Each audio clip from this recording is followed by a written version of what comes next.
ಒಂದು ಅಕ್ಷರ ಬಾಯಿಯಿಂದ ಹೊರಗೆ ಬರಬೇಕಾದರೆ ಕೆಲಸ ನಾಭಿಯ ಪಕ್ಕದಲ್ಲಿರುವ ಸ್ವಾಧಿಷ್ಠಾನದಲ್ಲಿ ಕೆಲಸ ಶುರು ಆಗ್ತದೆ. ಅಲ್ಲಿ ಇರುವ ಗಾಳಿಯನ್ನು ಪ್ರಾಣದೇವರು ಹೊಡಿತಾರಂತೆ. ಗಾಳಿ ಮೇಲಕ್ಕೆ ಹೋಗಿ ಮಾತಾಡು ಅಂತ, ಅದಕ್ಕೆ ಉದಾನ ಅಂತ ಹೆಸರು. ಉತ್ ಆನ, ಉತ್ ಅಂದರೆ ಮೇಲೆ, ಉದ್ಗತವಾಗಿ ಮೇಲಕ್ಕೆ ಬರುವ ಗಾಳಿಯನ್ನು ಹೊಡಿತಾರೆ. ಹೊಡೆದ್ರೆ ಆ ಗಾಳಿ ತಿರುಗಿ ನಿಲ್ತದೆ ಪ್ರಾಣನ ಕಡೆಗೆ. ಏನಾಗಬೇಕು, ಏನಪ್ಪಣೆ ಅಂತ ಕೇಳ್ತದೆ ಉದಾನ ಅನ್ನುವ ಪ್ರಾಣದೇವನ ಮಗ. ಆಗ ಪ್ರಾಣ ಹೇಳ್ತಾನೆ, ಮೇಲಕ್ಕೆ ಹೋಗಿ ಇವನಿಗೆ ಈಗೊಂದು ಆ ಅಂತ ಉಚ್ಚರಿಸಬೇಕಂತೆ, ಮೇಲಕ್ಕೆ ಹೋಗು ಅಂತ ಹೇಳುತ್ತೆ.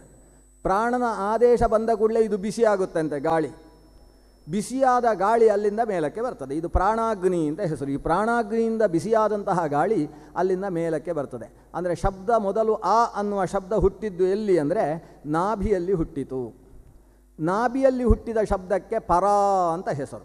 ಪರ ಅಂದರೆ ಚೂರೇ ಚೂರು ಪ್ರತ್ಯಕ್ಷ ಅಲ್ಲ, ಅದು ಪರೋಕ್ಷ. ನಮಗೆ ಗೊತ್ತಾಗದೇ ಇರುವ ರೀತಿಯಲ್ಲಿ ಅತಿ ಸೂಕ್ಷ್ಮ ರೂಪದಿಂದ ವರ್ಣದ ಉತ್ಪತ್ತಿಯಾದದ್ದು ಅಥವಾ ವರ್ಣದ ಅಭಿವ್ಯಕ್ತಿಯಾದದ್ದು ಅದು ಇವನ ಸ್ವಾಧಿಷ್ಠಾನ ಚಕ್ರದಲ್ಲಿ. ಅಲ್ಲಿಂದ ಆ ಗಾಳಿ ಬಿಸಿಯಾದದ್ದು ಮೇಲಕ್ಕೆ ಬಂತು. ಮೇಲಕ್ಕೆ ಬಂದು ಹೃದಯಕ್ಕೆ ಬಂದಾಗ ಆ ಶಬ್ದ ಕೇಳಿಸಲಿಕ್ಕೆ ಶುರುವಾಗ್ತದೆ. ಈ ಕಿವಿಗೆ ಕೇಳಿಸುವುದಿಲ್ಲ, ಒಳಗಿವಿಗೆ ಕೇಳಿಸುತ್ತೆ. ಬಾಕ್ಯ ಕಿವಿಗೆ ಕೇಳಿಸಬೇಕಾದರೆ ಅದು ಬಾಯಿಯಿಂದ ಉಚ್ಚರಿಸಲ್ಪಡಬೇಕು, ಅಲ್ಲಿಯ ತನಕ ಕೇಳಿಸುವುದಿಲ್ಲ. ಒಳಗಿವಿ ಕೇಳಬಹುದಾದ ಶಬ್ದ ಹೃದಯದಲ್ಲಿ ನಿಷ್ಪನ್ನವಾಯಿತು.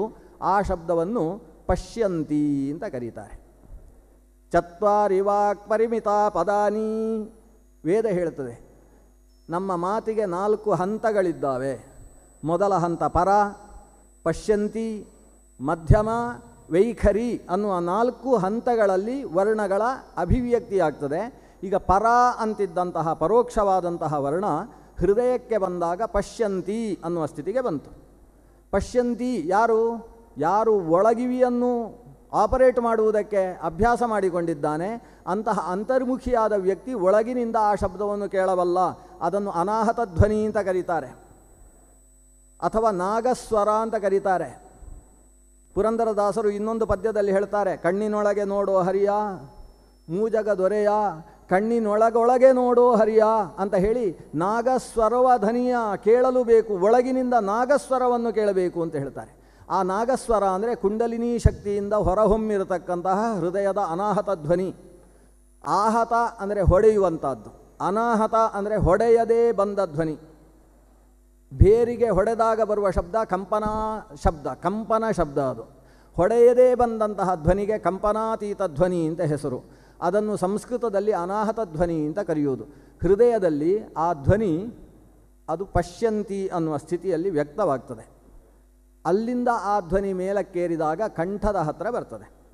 ಕಂಠದಲ್ಲಿರುವ ಕಿರುನಾಲಿಗೆ, ಬಾಯಿ ತೆರೆದಾಗ ಒಂದು ಜೋತಾಡುವ ನಾಲಿಗೆ ಕಾಣಿಸುತ್ತಲ್ವ, ಕಿನ್ನಾಲಿಗೆ. ಆ ಕಿನ್ನಾಲಿಗೆಗೆ ಗಾಳಿ ಹೊಡೆದು ಬಾಯಿಯಲ್ಲಿರುವ ತಾಲು, ದಂತ ಮೊದಲಾದ ಸ್ಥಾನಗಳಲ್ಲಿ ಗಾಳಿ ಹೊಡೆದ ಹಾಗೆ ಅಲ್ಲಿಂದ ಚಿಂತಿಸಲ್ಪಟ್ಟ ಧ್ವನಿ ಬಾಯಿಯಿಂದ ಹೊರಗೆ ಬರುತ್ತೆ. ಅದು ಮತ್ತೊಬ್ಬರಿಗೂ ನನಗೂ ಕೇಳಿಸುವ ಧ್ವನಿ. ಈ ಧ್ವನಿಯನ್ನು ವೈಖರಿ ಅಂತ ಕರೆಯೋದು.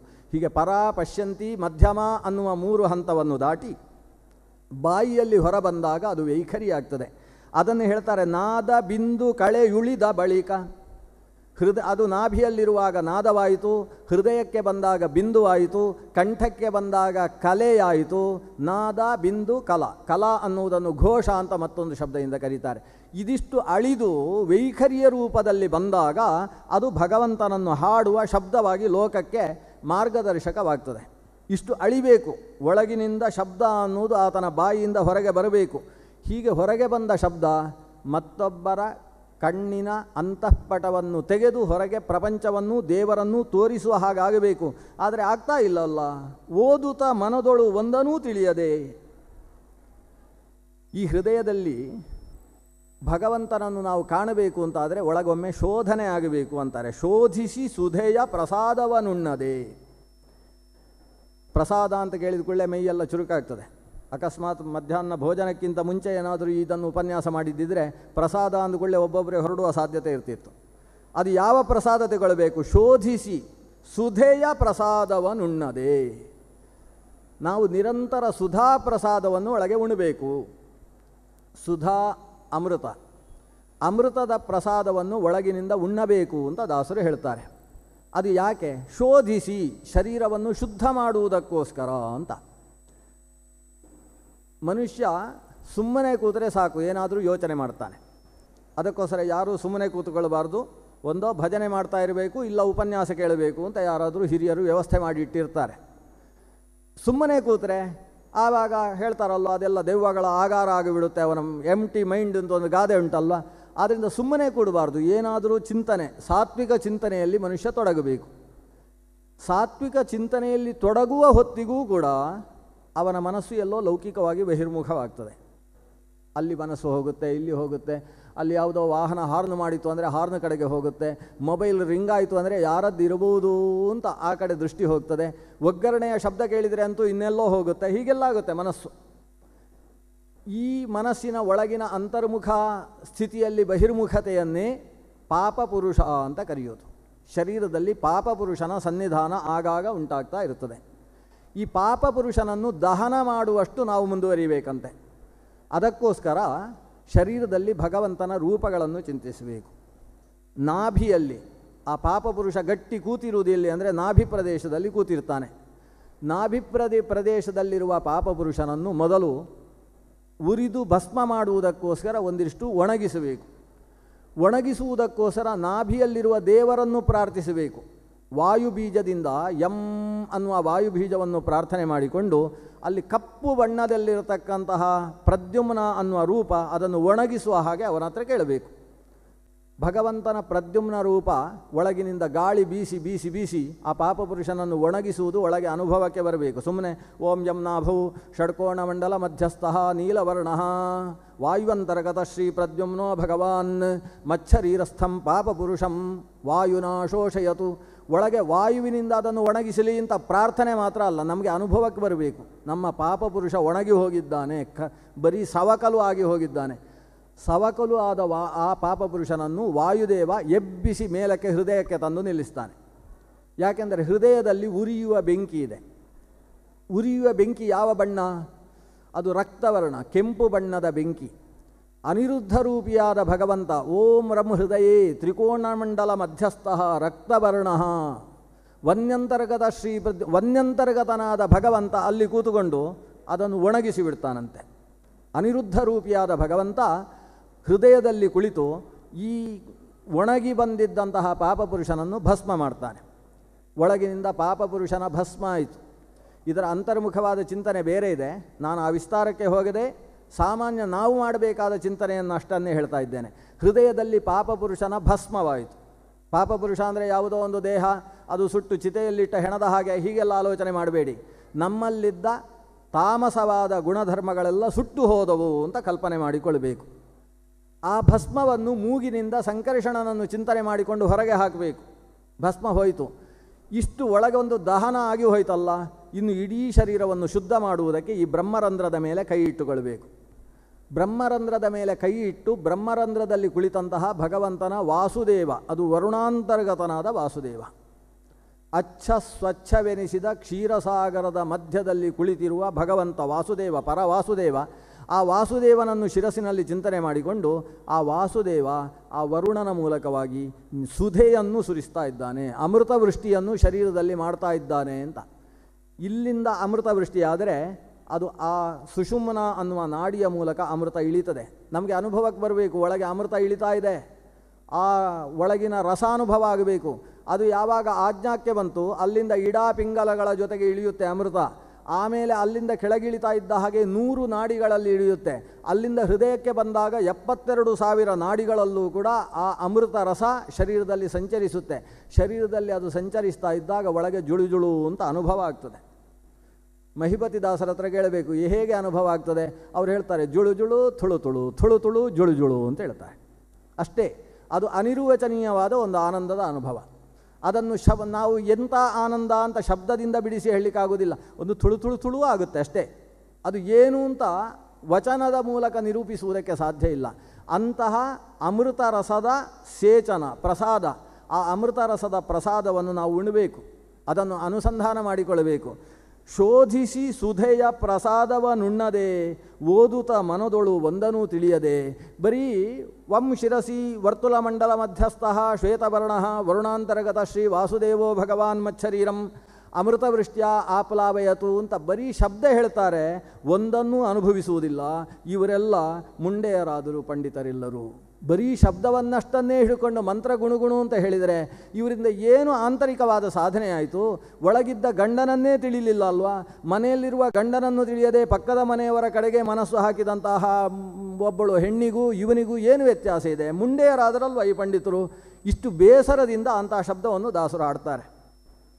ನಾದದೊಳಗೆ ಸುನಾದ ಓಂಕಾರದಿ ಪಾದವ ಬಿತ್ತಿ ಪರಿಣಾಮಿಯಾಗದೆ ವೇದಾಂತ ರೂಪ ತದ್ರೂಪ ನಾಲಿಗೆಯಲಿ ವಾದಿಸಿ ಮನದೊಳು ಒಂದನು ಅರಿಯದೆ ಮುಂಡೆಯರಾದರೂ ಪಂಡಿತರೆಲ್ಲರೂ. ಇವತ್ತಿನ ಮುದ್ರಿತ ಪಾಠದಲ್ಲಿ ಬಹಳಷ್ಟು ಕ್ಲೇಶಗಳಿದ್ದಾವೆ. ಅದಕ್ಕೆ ಏನು ಸರಿಯಾಗಬೇಕು ಅದನ್ನು ಸರಿ ಮಾಡಿಕೊಂಡು ನಾನು ಪದ್ಯ ಮಾಡಿ ಹೇಳ್ತಾ ಇದ್ದೇನೆ. ನಾದದೊಳಗೆ ಸುನಾದ ಓಂಕಾರದಿ, ಹೃದಯದಲ್ಲಿರುವ ನಾದವನ್ನು ಅನುಭವಿಸಿ ಮನುಷ್ಯನ ಇಂದ್ರಿಯಗಳನ್ನು ದೇವರು ಸೃಷ್ಟಿಸುವಾಗ ಎಲ್ಲವೂ ಹೊರಮುಖವಾಗುವ ಹಾಗೆ ಸೃಷ್ಟಿಸಿದ. ಈ ಕಣ್ಣು ಹೊರಗಿನದ್ದನ್ನು ಸುಲಭವಾಗಿ ಕಾಣ್ತದೆ, ಒಳಗಿದ್ದನ್ನು ಕಾಣುವುದಕ್ಕೆ ಅದಕ್ಕೆ ಶಕ್ತಿ ಇಲ್ಲದೇ ಇರುವ ರೀತಿಯಲ್ಲಿ ದೇವರು ಸೃಷ್ಟಿಸಿಬಿಟ್ಟ. ಒಳಗಿದ್ದು ಬಿಡಿ, ಹತ್ತಿರದಲ್ಲಿರುವ ರೆಪ್ಪೆಯಲ್ಲಿ ಎಷ್ಟು ಏನಿದೆ ಅನ್ನೋದು ಅದಕ್ಕೆ ಗೊತ್ತಿಲ್ಲ. ಇವನ ರೆಪ್ಪೆಯಲ್ಲಿ 22 ಕೂದಲುಗಳಿದ್ದೇವೆ ಅನ್ನೋದು ಇನ್ನೊಬ್ಬ ಹೇಳಿ ಗೊತ್ತಾಗುತ್ತೆ. ಇವನಿಗೆ ಅದನ್ನು ಎಣಿಸುವುದಕ್ಕೆ ಅವನ ಕಣ್ಣು ಕಾಣೋಲ್ಲ. ಅತ್ಯಂತ ಹತ್ತಿರದಲ್ಲಿದ್ದದ್ದನ್ನು ಗ್ರಹಿಸುವುದಿಲ್ಲ. ಇನ್ನು ಅಂತರ್ಮುಖವಾಗಿ ನೋಡುವ ಶಕ್ತಿಯಲ್ಲಿದೆ ಈ ಇಂದ್ರಿಯಗಳಿಗೆ. ಇದೆಲ್ಲ ವಾಹನದಲ್ಲಿರುವ ಹೆಡ್ಲೈಟ್ ಇದ್ದ ಹಾಗೆ. ವಾಹನದ ಮುಂಭಾಗದಲ್ಲಿರತಕ್ಕಂತಹ ಪ್ರಕಾಶ ಬೀರುವ ದೀಪಗಳು ಅದು ಹೊರಗಿದ್ದದ್ದನ್ನು ಕಾಣಿಸ್ತವೆ, ಒಳಗೆ ಬೇಕಾದರೆ ಮತ್ತೆ ಬೇರೆ ಲೈಟ್ ಹಾಕಬೇಕು. ನಮ್ಮ ಇಂದ್ರಿಯಗಳೆಲ್ಲ ಪರಾಂಚಿ ಖಾನಿ ವ್ಯತರಣಾತ್ ಸ್ವಯಂಭೂಹು ತಸ್ಮಾತ್ ಪರಾಂಗ್ ಪಶ್ಯತಿ ನಾಂತರಾತ್ಮನ್.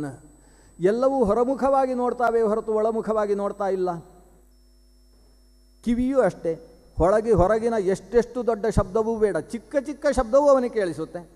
ಉಪನ್ಯಾಸ ಕೇಳ್ತಾ ಇದ್ದರೂ ಕೂಡ ಪಕ್ಕದವರೇನಾದರೂ ಮೊಬೈಲ್ ಮೆಲ್ಲ ಆನ್ ಮಾಡಿ ಕಿವಿಗೆ ಇಟ್ಟುಕೊಂಡ್ರೆ ಇವ್ರಿಗೆ ಕೇಳಿಸ್ಲಿಕ್ಕೆ ಶುರು ಆಗ್ತದೆ. ಉಪನ್ಯಾಸಕ್ಕಿಂತ ಜೋರಾಗಿ ಅದು ಕೇಳಿಸುತ್ತೆ. ಈ ಇಂದ್ರಿಯಗಳು ಬಹಿರ್ಮುಖವಾಗಿ ಬಹಳ ಕೆಲಸ ಮಾಡ್ತಾವೆ, ಒಳಗಿದ್ದು ಕೇಳೋಲ್ಲ. ಒಳಗೆ ಎಷ್ಟು ಚಂದದ ಶಬ್ದ ಇದೆ ಗೊತ್ತೋ? ನಾದದೊಳಗೆ ಸುನಾದ ಓಂಕಾರದಿ. ನಾವು ಒಳಗಿನ ನಾದ ಕೇಳುವುದಕ್ಕೆ ಅಭ್ಯಾಸ ಮಾಡಬೇಕು ಅಂತ ದಾಸರು ಬೇರೆ ಬೇರೆ ಪದ್ಯದಲ್ಲಿ ಹೇಳ್ತಾರೆ. ಅದನ್ನು ಕೇಳುವುದಕ್ಕೆ ಅಭ್ಯಾಸ ಹೇಗೆ?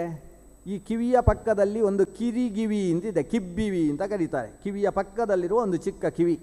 ಆ ಚಿಕ್ಕ ಕಿವಿಯನ್ನು ಎರಡನ್ನು ಅಂಗುಷ್ಟದಿಂದ ಮುಚ್ಚಿಕೊಳ್ಳಬೇಕು. ಈಗ ಯಾರು ಮುಚ್ಚಿಕೊಳ್ಳಬೇಡಿ, ಅಂತೂ ಎರಡೂ ಕಿವಿಯನ್ನು ಒತ್ತಿ ಹಿಡ್ಕೊಳ್ಬೇಕು. ಒತ್ತಿ ಹಿಡ್ಕೊಂಡಾಗ ಒಳಗಿನಿಂದ ಏನೋ ಗುಯ್ ಗುಯ್ ಗುಯ್ ಅಂತ ಕೇಳಲಿಕ್ಕೆ ಶುರುವಾಗ್ತದೆ, ಒಳಗಿನ ನಾದ ಕೇಳಿಸುವುದಕ್ಕೆ ಶುರುವಾಗ್ತದೆ. ಆಗ ಒಮ್ಮೆ ಶ್ವಾಸವನ್ನೆಲ್ಲ ಹೊರಗೆ ಬಿಡಿ, ಪೂರ್ತಿ ಶ್ವಾಸ ಹೊರಗೆ ಬಿಟ್ಟು ಒಂದು ಸಲ ಪೂರ್ತಿ ಶ್ವಾಸ ತಗೊಳ್ಳಿ. ಕೈ ಮುಚ್ಚಿಕೊಂಡಿರುವುದು ಹಾಗೇ ಮುಚ್ಚಿರಬೇಕು. ಶ್ವಾಸ ಒಳಗೆ ತಗೊಳ್ಳಿ. ಒಳಗೆ ತಗೊಂಡು ಎಷ್ಟು ಸಾಧ್ಯ ಅಷ್ಟು ಶ್ವಾಸ ತಗೊಂಡು ಹೊಟ್ಟೆ ಸ್ವಲ್ಪ ದೊಡ್ಡದಾಗುವಷ್ಟು ಶ್ವಾಸ ತಗೊಳ್ಳಿ. ತಗೊಂಡ ಮೇಲೆ ನಿಧಾನಕ್ಕೆ ಆ ಶ್ವಾಸ ಬಿಡಿ. ಬಿಟ್ಟ ಮೇಲೆ ಶ್ವಾಸ ಒಳಗೆ ತೆಗೊಳ್ಳಬೇಡಿ ಅಂದರೆ ಬಿಟ್ಟೇ ಬಿಡಬೇಡಿ, ಕೊನೆಗೆ ಸ್ವಲ್ಪ ಹೊತ್ತು ತೆಗೊಳ್ಳಬೇಡಿ. ಇದಕ್ಕೇನು ಹೆಸರು? ಬಹಿಕುಂಭಕ ಅಂತ ಹೆಸರು. ಕುಂಭಕ ಎರಡು ವಿಧ. ಒಂದು ಹೊಟ್ಟೆಯಲ್ಲಿ ಗಾಳಿಯನ್ನು ಉಳಿಸಿಕೊಂಡು ಮೂಗು ಮುಚ್ಚಿಕೊಂಡು ಕುಂಭಕ ಮಾಡಿಕೊಳ್ಳುವುದು ಒಂದು. ಗಾಳಿ ಹೊರಗೆ ಬಿಟ್ಟ ಮೇಲೆ ಸ್ವಲ್ಪ ಹೊತ್ತು ಗಾಳಿ ತೆಗೆದುಕೊಳ್ಳದೆ ಹಾಗೇ ಹೊಟ್ಟೆ ಖಾಲಿಯಾಗಿರುವುದು ಮತ್ತೊಂದು. ಈ ಬಾಹ್ಯ ಕುಂಭಕವನ್ನು ಸ್ವಲ್ಪ ಉಳಿಸಿಕೊಳ್ಳಿ. ಈ ಬಾಹ್ಯ ಕುಂಭಕದ ಹೊತ್ತಿಗೆ ನಿಮ್ಮ ಮನಸ್ಸನ್ನು ಒಳಗೆ ಹಾಕಿ ಏನು ಶಬ್ದ ಕೇಳಿಸ್ತದೆ ಅಂತ ಇದ್ದಕ್ಕಿದ್ದಾಗೆ ನಿಮಗೆ ಹೆದರಿಕೆ ಆಗಲಿಕ್ಕೆ ಶುರುವಾಗ್ತದೆ. ಒಳಗಿನಿಂದ ಅಷ್ಟು ಶಬ್ದಗಳಿದ್ದಾವೆ. ಕೆಲವರಿಗೆ ಚಂಡಮದ್ದಲೆ ಹೊಡೆದ ಹಾಗೆ ಕೇಳಿಸ್ತದೆ, ಬರಸಿಡಿಲು ಬಡಿದ ಹಾಗೆ, ಕೆಲವರಿಗೆ ಕಾಡ್ಗಿಚ್ಚು ಹತ್ತಿದ ಹೊತ್ತಿಗೆ ಉಂಟಾಗುವ ಚಟಚಟಾ ಶಬ್ದ ಎಷ್ಟೋ ದೂರದಲ್ಲಿ ಕೇಳ್ತಾ ಇದ್ದದ್ದು ನಮ್ಮ ಸುತ್ತಮುತ್ತಲೇ ಏನೋ ಉರಿತಾ ಇದೆ ಅನ್ನುವ ರೀತಿಯ ಶಬ್ದ ಕೇಳಿಸುತ್ತೆ. ಹೆದರಿಕೆಯಾಗಿ ಕೈ ಬಿಟ್ಟು ಸುಮ್ಮನೆ ಕೂತುಕೊಳ್ಳುವಷ್ಟೇ ಹೆದರಿಕೆ ಆಗ್ತದೆ. ಇದೆಲ್ಲ ಅನುಭವಿಸಬೇಕು. ನಮಗೆ ಯಾವುದನ್ನೋ ನೋಡಿ ಹೆದರುವುದಕ್ಕಿಂತ ಇದರಲ್ಲಿ ಹೆದರಬೇಕು, ಅನುಭವಿಸಬೇಕು. ಒಳಗಿನಿಂದ ಆ ಶಬ್ದಗಳು ಕೇಳಿಸುತ್ತೆ. ಮತ್ತೆ ಅಭ್ಯಾಸ ಮಾಡಿ, ಅಭ್ಯಾಸ ಮಾಡ್ತಾ ಇದ್ದ ಹಾಗೆ ಆ ಶಬ್ದ ಸ್ವಲ್ಪ ಕಡಿಮೆ ಕಡಿಮೆ ಕಡಿಮೆ ಆಗ್ತಾ ಬರ್ತದೆ. ಒಳಗಿನಿಂದ ಭಯಾನಕವಾದ ಶಬ್ದ ಕಡಿಮೆ ಆಗ್ತದೆ. ಶಬ್ದ ಕಡಿಮೆ ಆಗ್ತಾ ಆಗ್ತಾ ಒಂದು ಶಂಖದಿಂದ ಬರುವ ನಾದ, ವೇಣುನಾದ, ವೀಣಾಧ್ವನಿಯ ಹಾಗೆ ಮಂದ್ರವಾಗುವುದಕ್ಕೆ ಶುರುವಾಗ್ತದೆ. ಈ ವೀಣಾಧ್ವನಿಯನ್ನು ಮತ್ತೆ ಶ್ರವಣ ಮಾಡ್ತಾ ಇರಿ. ಇದ್ದಕ್ಕಿದ್ದ ಹಾಗೆ ಸಮುದ್ರದ ಮಂದ್ರ ಘೋಷ, ಒಂದು ಬಲಮುರಿ ಶಂಖವನ್ನು ಕಿವಿಯಿಂದ ಇಷ್ಟು ದೂರದಲ್ಲಿ ಹಿಡಿದಾಗ ಯಾವ ನಾದ ಕೇಳಿಸುತ್ತೆ ಅಂತಹ ಮಂದ್ರ ಘೋಷ ಕೇಳಿಸುತ್ತೆ. ಇನ್ನೂ ನಿನ್ನು ಸಾತ್ವಿಕತೆಗೆ ನುಗ್ಗಿದ ಹೊತ್ತಿಗೆ ಅದು ಪ್ರಣವನಾದವಾಗಿ ಓಂಕಾರ ನಾದವಾಗಿ ಕೇಳಿಸುವುದಕ್ಕೆ ಶುರುವಾಗ್ತದೆ. ಇದು ನಾದದೊಳಗೊಂದು ನಾದ, ನಾದದೊಳಗೆ ಸುನಾದ ಓಂಕಾರದಿ. ಈ ಹೃದಯದಲ್ಲಿರತಕ್ಕಂತಹ ಆಂತರ ನಾದವನ್ನು ನೀನು ಕೇಳು. ಯಾವಾಗದು ಓಂ ಅನ್ನುವ ನಾದವಾಗುತ್ತೆ ಅದರಲ್ಲಿ ನಿನ್ನ ಮನಸ್ಸನ್ನು ಶಾಂತವಾಗಿ ನಿಲ್ಲಿಸಿಕೊ. ಈಗ ಅವ ಪ್ರಣವದಲ್ಲಿ ತಾರದಲ್ಲಿ ನಿಂತಿದ್ದಾನೆ ಅಂತ ಅವನನ್ನು ಕರೀತಾರೆ, ಪ್ರಣವನಿಷ್ಠನಾಗಿದ್ದಾನೆ ಅಂತ ಕರೀತಾರೆ. ಇದು ಗಂಡಸರಿಗೆ ಮಾತ್ರ ಅಲ್ಲ, ಹೆಂಗಸರಿಗೂ ಆಗುವಂಥದ್ದು. ಇವರು ಓಂಕಾರ ಹೇಳಿದರು, ಹೆಂಗಸರು ಓಂಕಾರ ಕೇಳಬಾರ್ದು ಅಂತ ನಮ್ಮ ಗುರುಗಳು ಹೇಳಿಬಿಟ್ಟಿದ್ದಾರೆ ಅಂತ ಯಾರು ಹೆದರುಕೊಳ್ಳೋದು ಬೇಡ. ಶಾಸ್ತ್ರದಲ್ಲೆಲ್ಲೂ ಸ್ತ್ರೀಯರು ಓಂಕಾರ ಹೇಳಬಾರ್ದು ಅಂತಿಲ್ಲ, ಪ್ರಣವ ಮಂತ್ರ ಜಪ ಮಾಡಬಾರ್ದು ಅಂತಿದೆ.